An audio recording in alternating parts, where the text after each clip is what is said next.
செங்கல்பட்டு மாவட்டம் பொத்தேரி அருகே திருடச் சொல்லி சித்தி அடித்து துன்புறுத்தியதாக சிறுவன் புகார் கூறினார். என்ன பண்ணுவாங்க?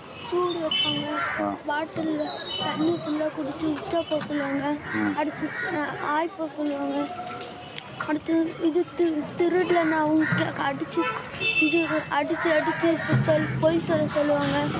அப்போ அந்த பொத்தேரியைச் சேர்ந்த வேல்முருகனின் முதல் மனைவி வீட்டை விட்டு ஓடிவிட்டார். இதையடுத்து வடமாநில பெண் ஒருவரை வேல்முருகன் திருமணம் செய்துள்ளார்.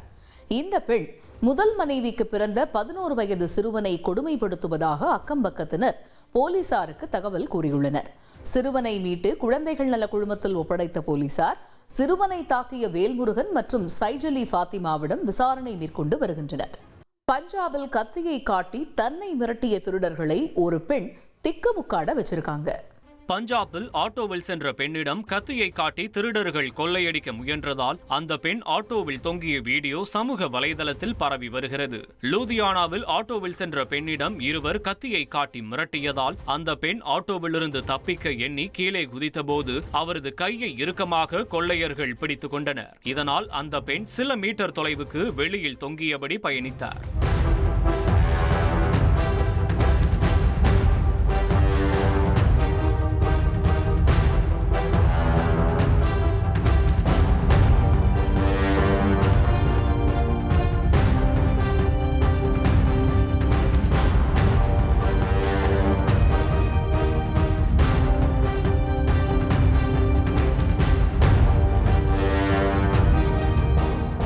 பின்னர் அந்த வழியாக சென்றவர்கள் ஆட்டோவை மறித்து கொள்ளையர்களை காவல்துறையிடம் ஒப்படைத்தனர்.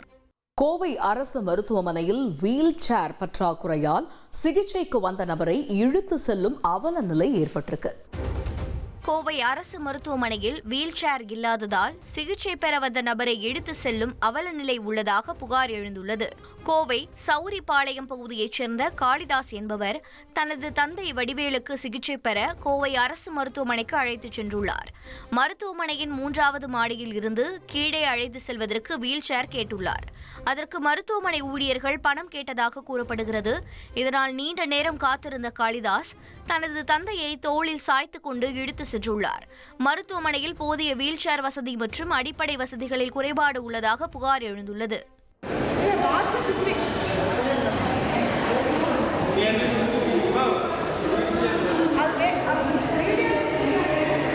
வண்டி கிடையாது ஜிஹெச்சுக்குள்ள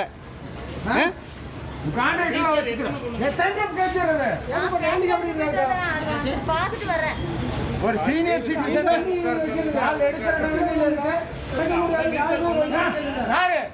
எப்போ வந்தாங்க 2 மணி நேரமா மேல உட்கார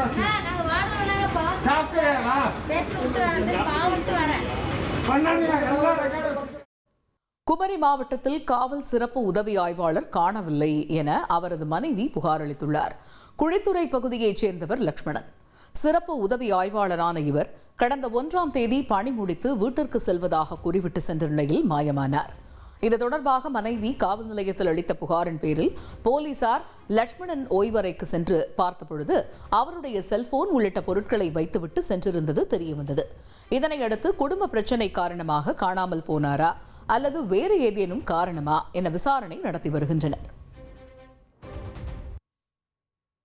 நாமக்கல் அருகே ஆட்டோவின் மீது மோதி பைக்கில் வந்தவர்கள் தூக்கி வீசப்படும் காட்சி வெளியாகியுள்ளது.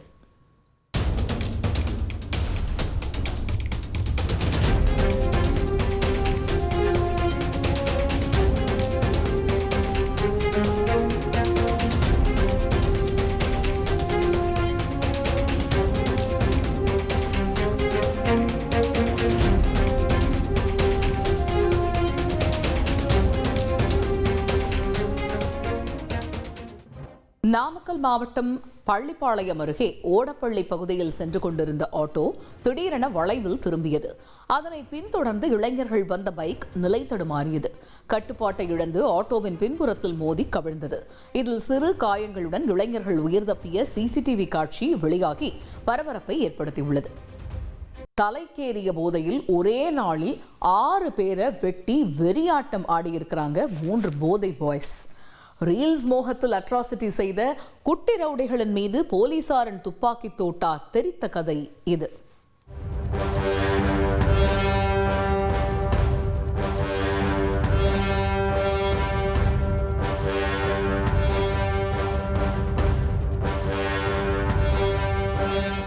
மருத்துவமனையில் வலி தாங்க முடியாமல் அலறிக்கொண்டிருக்கும் இவர்கள்தான் ரீல்ஸ் மோகத்தில் போதையை போட்டுக்கொண்டு நடு ரோட்டில் ரவுடிசம் செய்த சில்வண்டுகள்.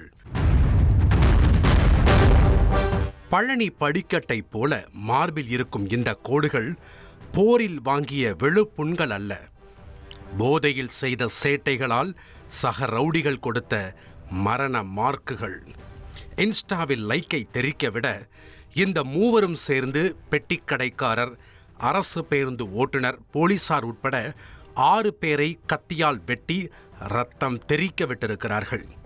போலீசாரையே தாக்கியதால் வேறு வழியின்றி துப்பாக்கியால் சுட்டு பிடித்ததன் விளைவுதான் இவர்கள் மருத்துவமனையில் மல்லாக்கப்படுத்து விட்டத்தை பார்க்க காரணம். இந்த அராஜகம் ஆரம்பித்த இடம் கடலூர் மாவட்டம் விருத்தாச்சலம் பழமலைநாதர் நகரில் கட்டுமான பணி நடைபெறும் ஒரு வீடு. அதிகாலை நேரத்தில் அங்கு சென்ற 3 இளைஞர்கள் கட்டிட வளாகத்தில் தூங்கிக் கொண்டிருந்த கார்த்திக் என்பவரை சரமாரியாக தாக்கியுள்ளனர். அடி தாங்க முடியாமல் தப்பியோடிய கார்த்திக் அருகிலிருந்த விருத்தாச்சலம் மருத்துவமனையில் தஞ்சமடைந்துள்ளார். இதனையடுத்து அந்த கும்பல் விருத்தாச்சலத்தில் இருந்து கள்ளக்குறிச்சி செல்லும் அரசு பேருந்தில் மது பாட்டிலோடு ஏறி ரகளையில் ஈடுபட்டிருக்கிறது. இதனை தட்டி கேட்ட பேருந்து ஓட்டுநர் கணேசனை அந்த கும்பல் சரமாரியாக தாக்கியுள்ளது. பயணிகள் கூச்சலிட்டதால் அங்கிருந்து எஸ்கேப் ஆகியிருக்கிறார்கள். பின்னர் அரசு மருத்துவமனை வளாகம் முன்புள்ள பெட்டிக்கடைகளை உடைத்து அட்ராசிட்டியில் ஈடுபட்டுள்ளனர். தடுக்க வந்த கடை உரிமையாளர்கள் ராஜேந்திரன், சுந்தரமூர்த்தி ஆகியோர்களை பாட்டிலால் அடித்து ரத்தம் பார்த்துள்ளனர். இந்த கோரத்தில் படுகாயமடைந்த கார்த்திக், அரசு பேருந்து ஓட்டுநர் கணேசன் மற்றும் கடை உரிமையாளர்கள் ராஜேந்திரன், சுந்தரமூர்த்தி உள்ளிட்ட 4வரும் மருத்துவமனையில் அனுமதிக்கப்பட்டு சிகிச்சை பெற்று வருகின்றனர். தகவல் அறிந்து சம்பவ இடத்திற்கு சென்ற விருத்தாச்சலம் போலீசார் மருத்துவமனையில் அனுமதிக்கப்பட்ட 4 பேரிடமும் வாக்குமூலம் பெற்று தீவிர விசாரணை மேற்கொண்டனர். அதில்தான் இந்த அராஜக வேலையை செய்தது பழமலைநாதர் நகர் பகுதியைச் சேர்ந்த கந்தவேல், சிவா, பாலாஜி ஆகிய மூவேந்தர் கூட்டணிதான் என்று தெரிந்தது. தொடர்ந்து நடந்த தேடுதல் வேட்டையில் அவர்கள் விருத்தாச்சலத்தை அடுத்த கோபுராபுரம் விளைநில பகுதியில் பதுங்கியிருப்பதாக போலீசாருக்கு தகவல் வந்தது. உடனே அந்த இடத்திற்கு சென்ற மங்களம்பேட்டை காவல் ஆய்வாளர் பார்த்தசாரதி, காவலர்கள் வீரமணி, வேல்முருகன் ஆகியோர் குற்றவாளிகளை சுற்றி வளைத்து பிடிக்க முயன்றனர். அப்போது காவலர்கள் வீரமணி மற்றும் வேல்முருகனை கந்தவேல் என்பவர் அரிவாளால் வெட்டியிருக்கிறார். இதனால் தற்காப்புக்காக உதவி ஆய்வாளர் சந்துரு கந்தவேலை துப்பாக்கியால் காலில் சுட்டு பிடித்துள்ளார். துப்பாக்கி சத்தம் கேட்டு அங்கிருந்து தப்பியோடிய சிவா கீழே விழுந்ததில் கால் மற்றும் கை எலும்பு முறிவு ஏற்பட்டுள்ளது. பாலாஜி என்ற நபர் மட்டும் அங்கிருந்து தப்பி ஓடி தலைமறைவாகி இருக்கிறார். தொடர்ந்து அவர்களிடம் நடந்த விசாரணையில் தாக்குதலில் ஈடுபட்ட கந்தவேல், சிவா மற்றும் பாலாஜி ஆகிய மூவரும் அதே பகுதியில் உள்ள கேஸ் குடோனில் வேலை செய்து வந்திருக்கிறார்கள். இதற்கு முன் இவர்கள் கோயம்பேடு மார்க்கெட் பகுதிக்கு பழங்களை ஏற்றி இறக்கும் தொழிலை செய்து வந்துள்ளனர். இவர்கள் மீது விருத்தாச்சலத்தில் 4 அடிதடி வழக்குகளும் கோயம்பேட்டில் 3 வழக்குகளும் நிலுவையில் உள்ளன. இந்த நிலையில்தான் போதை வெறியில் பழமலைநாதர் நகரில் கட்டுமான பணி நடைபெறும் இடத்தில் தொடங்கி விளைநிலம் வரை பல இடங்களில் போலீசார் உட்பட 6 பேரை தாக்கியிருக்கிறார்கள். இவர்கள் இந்த கொடூர வேலைகளை செய்ய காரணம் இன்ஸ்டா ரீல்ஸ். ஆம், இன்ஸ்டாவில் பட்டா கத்தியுடன் ரீல்ஸ் போடுவதை விட ரவுடிசம் செய்து ரீல்ஸ் போட்டால் லைக்குகள் தெரிக்கும் என மனக்கணக்கு போட்டுள்ளனர். அதற்காகத்தான் இப்படி ஒரு பயங்கரமான லைவ் ஷூட்டிங்கை நடத்தியதாக சொல்லப்படுகிறது. கைதான இருவரும் மருத்துவமனையில் சிகிச்சை பெற்று வரும் நிலையில் தப்பியோடிய பாலாஜி என்ற நபரை போலீசார் வலை வீசி தேடி வருகின்றனர். உண்மையில் இந்த சம்பவம் ரீல்ஸ் மோகத்தில் நடந்த தாக்குதல் சம்பவமா அல்லது வேறு ஏதேனும் காரணம் உள்ளதா என்ற கோணத்தில் தொடர் விசாரணை நடந்து வருகிறது. முன்பெல்லாம் அரிவாளையும் பட்டாக்கத்தியையும் தூக்கி போஸ் கொடுத்து ரீல்ஸ் போட்ட போதை பாய்ஸ் லைக்ஸ் மோகத்தில் தற்போது ஆக்ஷனில் இறங்கி அட்டாக் செய்வது பொதுமக்களை பதற வைத்திருக்கிறது. வயிற்று புழப்ப தேடி மஞ்சள் நகருக்கு வந்த தொழிலாளி கழிவுநீர் கால்வாய்க்குள்ள ரத்த வெள்ளத்துல பிணமா கிடந்திருக்கிறாரு. டாஸ்மாக் கடையில் ஸ்கெட்ச் போட்ட கும்பல் வாலிபரின் கதை முடித்தது ஏன்? ஈரோடு பேருந்து நிலையம் அருகே உள்ள கழிவுநீர் கால்வாய்க்குள் நடுத்தர வயதுடைய நபர் சடலமாக கிடக்கும் தகவல் அப்பகுதி முழுவதும் காட்டுத்தீயாய் பரவியிருக்கிறது.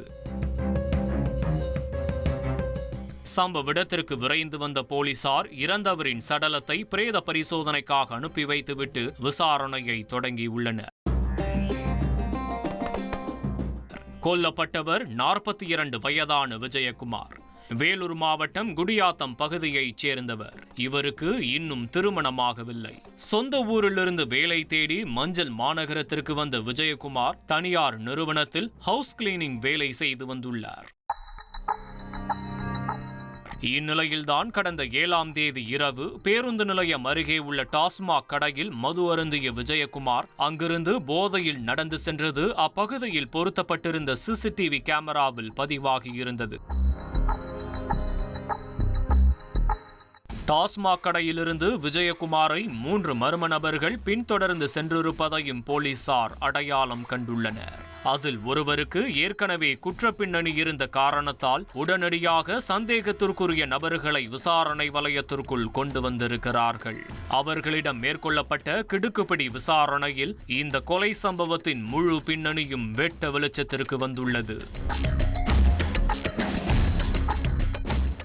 சம்பவத்தன்று டாஸ்மாக் கடைக்கு வந்த விஜயகுமார் அவருடைய பையில் நிறைய பணம் வைத்திருப்பதை கிருஷ்ணபாளையம் பகுதியைச் சேர்ந்த செல்வராஜ், சுகிர்தன் மற்றும் முகேஷ் ஆகிய மூவரும் நோட்டமிட்டுள்ளனர். இதில் செல்வராஜ் மீது ஏற்கனவே திருட்டு வழக்கு இருப்பதாக போலீசார் தெரிவித்துள்ளனர். விஜயகுமாரிடமிருந்து எப்படியாவது பணத்தை பறித்துவிட வேண்டும் என்பது செல்வராஜ் மற்றும் அவரின் கூட்டாளிகளுடைய நோக்கமாக இருந்துள்ளது. டாஸ்மாக்கிலிருந்து வெளியேறிய விஜயகுமாரை ரகசியமாக பின்தொடர்ந்து சென்ற மூவரும் பேருந்து நிலையம் அருகே சுற்றி வளைத்து அவர் வைத்திருந்த பணத்தை கேட்டு மிரட்டியுள்ளனர்.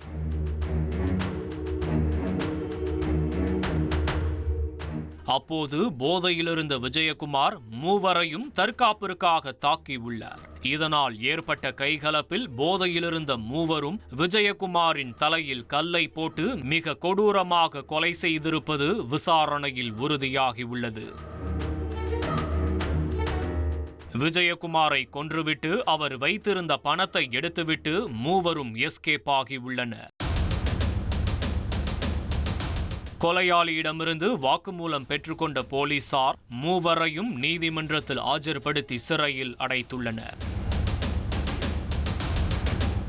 ஈரோடு பேருந்து நிலையம் அருகே உள்ள டாஸ்மாக் கடையில் 24 மணி நேரமும் சட்டவிரோதமாக மது விற்கப்படுவதாகவும் அதன் காரணமாக இதுபோன்ற சமூக விரோதிகள் அப்பகுதியில் வருபவர்களை நோட்டமிட்டு வழிப்பறி போன்ற குற்ற சம்பவங்களில் ஈடுபடுவதாக அப்பகுதியினர் குற்றச்சாட்டை முன்வைத்திருக்கிறார்கள்.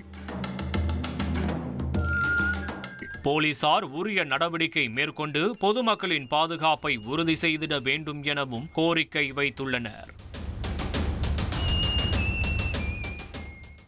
புதுச்சேரி மாநிலம் ஏனாம் பகுதியில் மது போதையில் இருந்த நபர் நல்ல பாம்பை கழுத்தில் சுற்றி அங்கிருந்தவர்களை அச்சுறுத்திய வீடியோ வெளியாகியுள்ளது.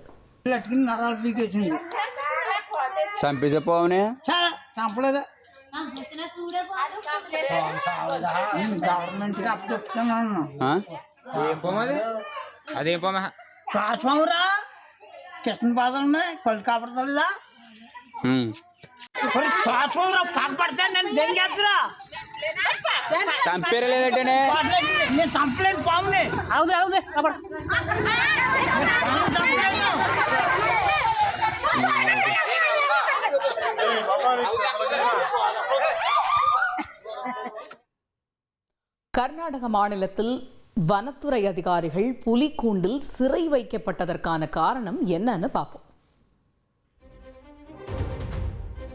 கர்நாடக மாநிலம் சாம்ராஜ் நகர் மாவட்டத்தில் புலியை பிடிக்க காலதாமதமாக வந்த வனத்துறை அதிகாரிகளை அவர்கள் கொண்டு வந்த கூண்டிலேயே பொதுமக்கள் அடைத்தனர். சாம்ராஜ் நகர் மாவட்டத்தின் பொம்மலபுரா கிராமத்தில் புலி ஒன்று புகுந்து அட்டகாசம் செய்தது. இதை அறிந்த வனத்துறை அதிகாரிகள் மிகவும் காலதாமதமாக அங்கு வந்ததாக கூறப்படுகிறது. இதனால் அப்பகுதி மக்கள் வனத்துறை அதிகாரிகள் கொண்டு வந்த கூண்டில் அவர்களையே அடைத்து சிறிது நேரம் சிறை வைத்தனர். ಈಗ ಅರ್ಧ ಗಂಟೆ ಬರ್ಲಿಲ್ಲ ಅಂದ್ರೆ ಪುನಃ ಒಳಗಡೆ ಇದು ಮಾಡ್ಕೊಳ್ಳೋ ಬೇಡಕಪ್ಪ ಬೇಡ ಬಿಟ್ರೆ ಅದಕ್ಕೆ ಅಂತಕ ನಿನ್ ಜವಾಬ್ದಾರಿ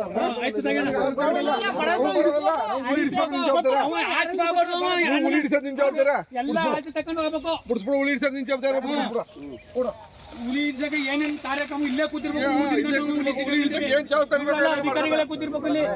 இதைத் தொடர்ந்து பந்திப்பூர் வனப்பகுதியிலிருந்து கும்கி யானை கொண்டுவரப்பட்டு புலியை தேடும் பணி தொடர்ந்தது. டெல்லியில் ஷோரூம் கண்ணாடி ஜன்னலை உடைத்து புதிய கார் குப்புற கவிழ்ந்து சேதமானது. என்ன காரணம் அப்படின்னு பார்க்கலாம். டெல்லியில் டெஸ்ட் டிரைவில் தவறாக ஆக்சிலரேட்டரை அழுத்தியதால் ஷோரூம் ஜன்னலை உடைத்துக் கொண்டு கார் கீழே விழுந்தது. லட்சுமி நகர் ஷோரூமுக்கு வந்த பெண் ஒருவர் புதிய SUV வாகனத்தை வாங்கியுள்ளார். டயருக்கு அடியில் எலுமிச்சம் பழத்தை வைத்து இயக்க முயன்றார். அப்போது ஆக்சிலரேட்டரை அந்த பெண் அழுத்தியதால் கார் குப்புற கவிழ்ந்து பலத்த சேதமடைந்தது. நல்வாய்ப்பாக காரில் இருந்த பெண் உள்ளிட்டோருக்கு எந்தவித பாதிப்பும் ஏற்படவில்லை.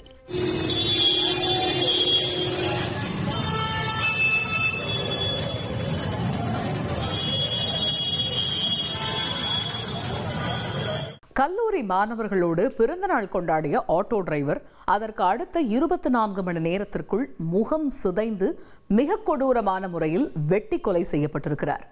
கல்லூரி மாணவர்களின் கெத்து போட்டிக்கும் ஆட்டோ டிரைவர் கொலைக்கும் என்ன தொடர்பு?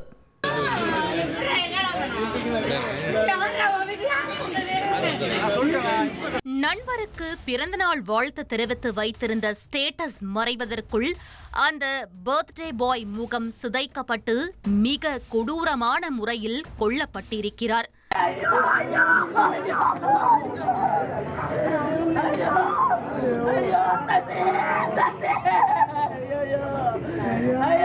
தஞ்சாவூர் கலைஞர் நகர் பகுதியில் வைத்துதான் பட்ட பகலில் அந்த படு பயங்கர சம்பவம் நடந்திருக்கிறது.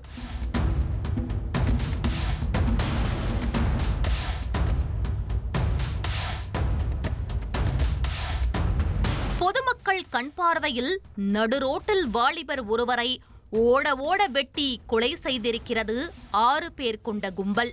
கொல்லப்பட்டவர் 20 வயதான சசிகுமார். தஞ்சாவூர் மாவட்டம் புதுப்பட்டினம் ஊராட்சிக்கு உட்பட்ட பாரதிதாசன் நகரை சேர்ந்தவர். ஆட்டோ ஓட்டுநராகவும் டைல்ஸ் ஒட்டும் தொழிலாளியாகவும் கிடைக்கும் வேலைகளை செய்து வந்துள்ளார். சசிகுமார் அவருடைய படிப்பை சரிவர தொடரவிட்டாலும் அவருக்கு கல்லூரி மாணவர்களோடு நல்ல ஃப்ரெண்ட்ஷிப் இருந்துள்ளது. நண்பர்களுக்காக தன்னுடைய உயிரையும் கொடுப்பேன் என சசிகுமார் அடிக்கடி தெரிவித்து வந்த நிலையில் அது ஒரு நாள் உண்மையாகவே மாறப்போகிறதென யாரும் எதிர்பார்த்திருக்க மாட்டார்கள். ஆம், நண்பனுக்கு வக்காலத்து வாங்க சென்றதால்தான் தற்போது அவர் பரிதாபமாக இறந்து போயிருக்கிறார். முழு குற்ற பின்னணியையும் அறிய விசாரணையில் களம் இறங்கினோம்.